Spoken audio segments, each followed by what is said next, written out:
दोस्तों, आपके जीवन में समस्या खत्म होने का नाम न ले रही हो और आपको धन की भी समस्या बहुत ही ज्यादा रहती हो तो आप इस उपाय को एक बार ट्राई जरूर करें। आपके जीवन में बदलाव आना शुरू हो जाएगा।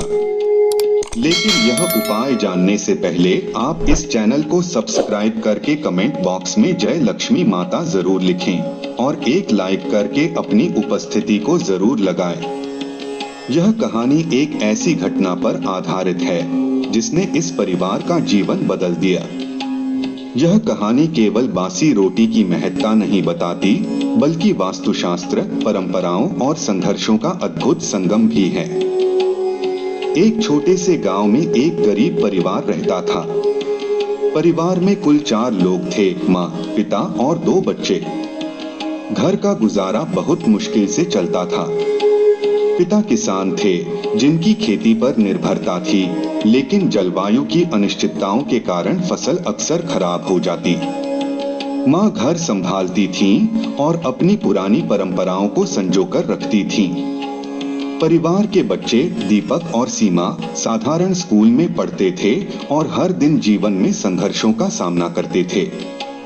माँ अपने बच्चों को सिखाती थी कि भोजन का अनादर नहीं करना चाहिए, चाहे वह बासी रोटी ही क्यों न हो। उन्होंने एक खास नियम बनाया था, घर में बची हुई रोटियों को फेंकने के बजाय उन्हें अगली सुबह के नाश्ते में परोसा जाता। किसान रामलाल का परिवार दिन रात मेहनत करता था, लेकिन खेती में मेहनत का फल उतना नहीं मिल पाता था। एक साल की बात है जब बारिश ने उनका पूरा खेत बर्बाद कर दिया। घर में खाने को मुश्किल से कुछ बचा।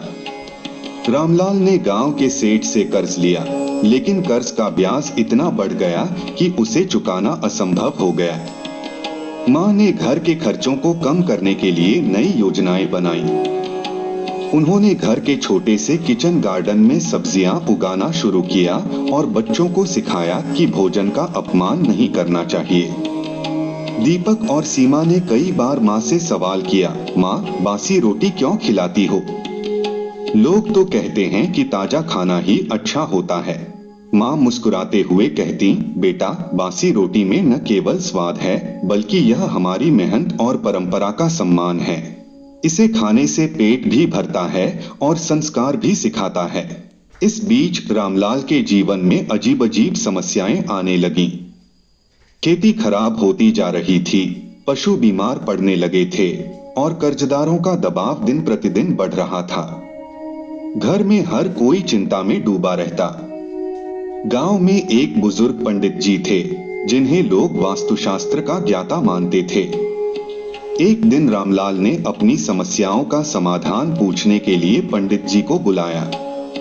पंडित जी ने घर का निरीक्षण किया और कहा, रामलाल, तुम्हारे घर में वास्तु दोष है। तुम भोजन का अनादर करते हो और यह दोष तुम्हारी परेशानियों का कारण बन रहा है। रामलाल चौंक गया। उसने कहा, पंडित जी, हम तो बासी रोटी भी फेंकते नहीं हैं। फिर यह दोष कैसे हो सकता है?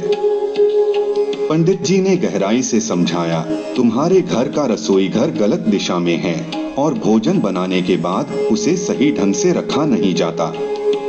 भोजन को हमेशा दक्षिण पूर्व दिशा में रखना चाहिए, क्योंकि यह अग्नि तत्व का क्षेत्र है। इसके अलावा बासी रोटी का भी सही उपयोग करना चाहिए। पंडित जी ने रामलाल और उसके परिवार को बासी रोटी के महत्व के बारे में बताया। उन्होंने कहा, बासी रोटी का वास्तुशास्त्र में बहुत महत्व है। यह घर में स्थिरता और धन धान्य लाने का प्रतीक है। सुबह की पहली बासी रोटी गाय को खिलाओ और आखिरी रोटी कुत्ते को। इससे नकारात्मक ऊर्जा दूर होती है और शुभता बढ़ती है। रामलाल की पत्नी ने पंडित जी से पूछा, लेकिन पंडित जी, इसे खाने से क्या लाभ है? पंडित जी बोले, बासी रोटी को यदि छाछ या दही के साथ खाया जाए तो यह स्वास्थ्य के लिए अमृत समान होती है। यह शरीर को ठंडक देती है और पाचन शक्ति बढ़ाती है।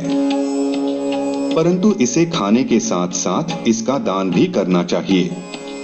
जो लोग गरीबों को बासी रोटी देते हैं, उनके जीवन में कभी भी धन और स्वास्थ्य की कमी नहीं होती। रामलाल के परिवार ने पंडित जी की सलाह माननी शुरू की। सुबह की पहली बासी रोटी गाय को खिलाई जाने लगी और रात की आखिरी रोटी कुत्ते को दी जाने लगी। इसके साथ ही घर का रसोई घर भी सही दिशा में स्थानांतरित किया गया। धीरे धीरे परिवार की परेशानियां कम होने लगीं। खेत में इस बार अच्छी फसल हुई और गांव के सेठ ने भी कर्ज माफ कर दिया। रामलाल को समझ में आ गया था कि छोटी छोटी चीजों का जीवन में कितना बड़ा प्रभाव हो सकता है। दीपक और सीमा, जो पहले बासी रोटी को बेकार समझते थे, अब इसे बड़े चाव से खाते थे। माँ ने उन्हें समझाया, बासी रोटी केवल भोजन नहीं है, यह हमारी मेहनत और परंपरा का प्रतीक है। इसे खाकर हमें हमारे पूर्वजों की सिखाई बातें याद रहती हैं। बच्चों ने भी यह सीखा कि किसी भी चीज का अपमान नहीं करना चाहिए, चाहे वह कितनी भी छोटी क्यों न हो। रामलाल का परिवार अब सुख समृद्धि से जीवन बिता रहा था। पंडित जी ने जब दोबारा उनसे मुलाकात की तो रामलाल ने हाथ जोड़कर कहा, पंडित जी, आपने हमें न केवल बासी रोटी का महत्व बताया, बल्कि जीवन जीने का सही तरीका भी सिखाया। पंडित जी मुस्कुराते हुए बोले, जीवन में छोटी चीजें ही बड़े बदलाव लाती हैं। बासी रोटी केवल भोजन नहीं, बल्कि हमारी सोच और जीवन का दर्शन है। इसे कभी व्यर्थ न जाने दें। इस कहानी से हमें यह सीख मिलती है कि छोटी छोटी परंपराएं और नियम, जैसे बासी रोटी का सम्मान करना, हमारे जीवन को सकारात्मक ऊर्जा से भर सकते हैं। वास्तुशास्त्र, मेहनत और सही दृष्टिकोण मिलकर हमारे जीवन को सफल बना सकते हैं। इस परिवार की कहानी हमें सिखाती है कि हर समस्या का समाधान हमारे जीवन की साधारण चीजों में छिपा होता है। इसलिए बासी रोटी का अनादर न करें। इसे केवल भोजन के रूप में न देखें, बल्कि इसे अपने जीवन का एक हिस्सा बनाएं। इससे न केवल आपका शरीर स्वस्थ रहेगा, बल्कि घर में सुख शांति और समृद्धि भी आएगी।